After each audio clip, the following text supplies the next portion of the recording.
You've probably heard about roasting chestnuts on an open fire, but what about making them at home? Actually, it's really easy to roast chestnuts in your oven. Let me show you how. So these are some fresh chestnuts that I just picked up today. I do find that you want to cook them pretty soon after purchasing them, otherwise they'll start to go bad. Chestnuts are either sold loose in a bin where you can pick the ones you want, or they'll be prepackaged. These ones were actually prepackaged, but I'm lucky they all look really nice. But there are a few things you should keep in mind when you're buying chestnuts. So first of all, you want to look at the shell and make sure it looks bright, vibrant, shiny, doesn't have any give when you press it, and it shouldn't rattle if you shake it. That would mean that the nut has dried out. This one has a crack in it. That's something that I wouldn't choose if I had the option, just because you can get mold inside those cracks there. So look for ones that are nicely shaped, no cracks, no visible mold on the outside, and are completely solid.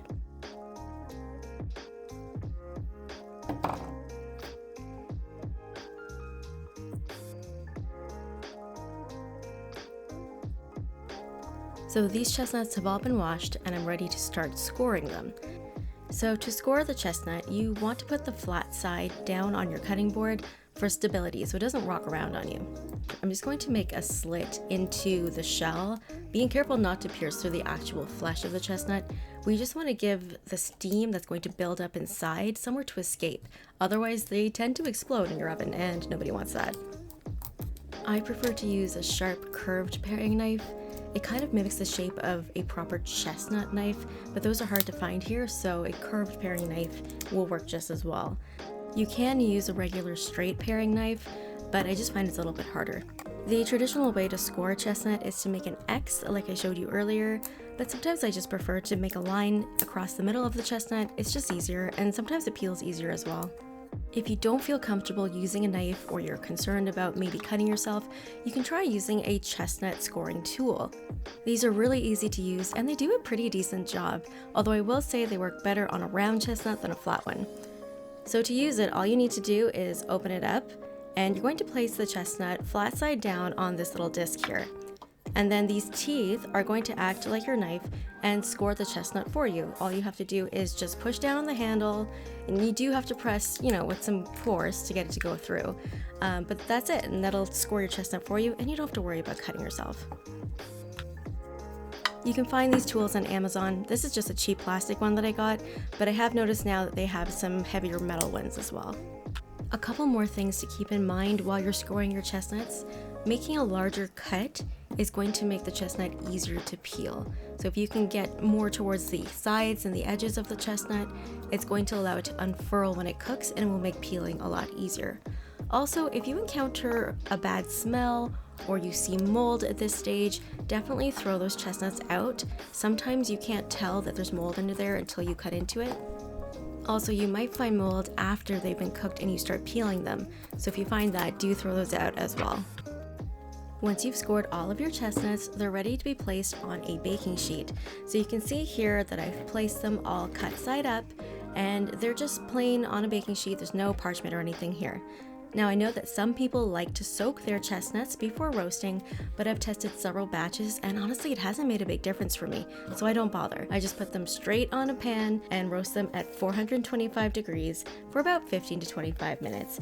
So these chestnuts are on the larger side, so they did take about 25 minutes to cook, but now they're a little bit more golden in color. You can see how the shells have just started to peel away from it, and they actually smell really, really good. They have this sweet, nutty kind of smell, so that's an indication that they're done cooking.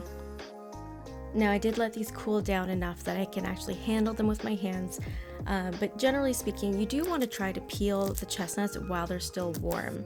There is a thin kind of papery covering on the chestnuts underneath the shell, and I find that as the chestnuts cool down, that tends to stick a little bit more.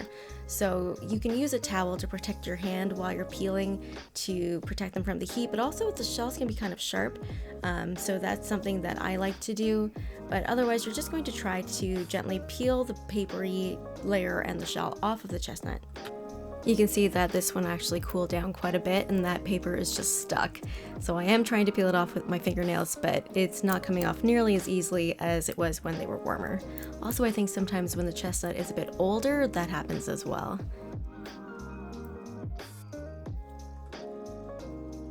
And then here you can see this one has mold, so we're not gonna eat that. That is going in the garbage. Roasted chestnuts have the best flavor and texture the day that you make them, so they're best eaten immediately.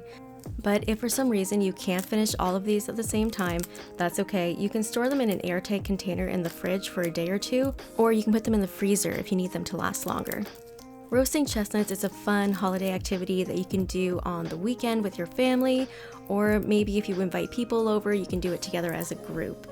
It's nice to have help when you're peeling these because trust me, after a while, your fingers are going to get really banged up and it starts to hurt a little bit. So just keep that in mind.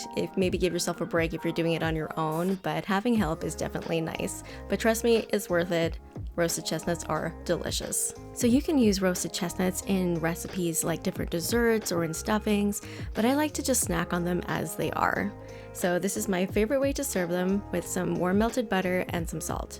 If you wanted to serve these to a group of people, I would give everyone their own little plate full of chestnuts and their own dipping bowls with salt and butter.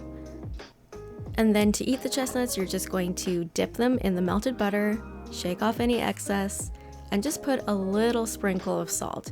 If you're using salted butter, you may not want the extra salt. It's a personal preference, but you can see what you enjoy the most.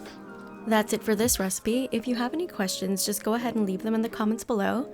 Otherwise, if you'd like to learn more about chestnuts, I do have a detailed blog post on my website at insearchofyumminess.com. I'll have that link for you below. If you enjoyed this recipe, please give me a thumbs up and subscribe to see more from me. Thanks for watching.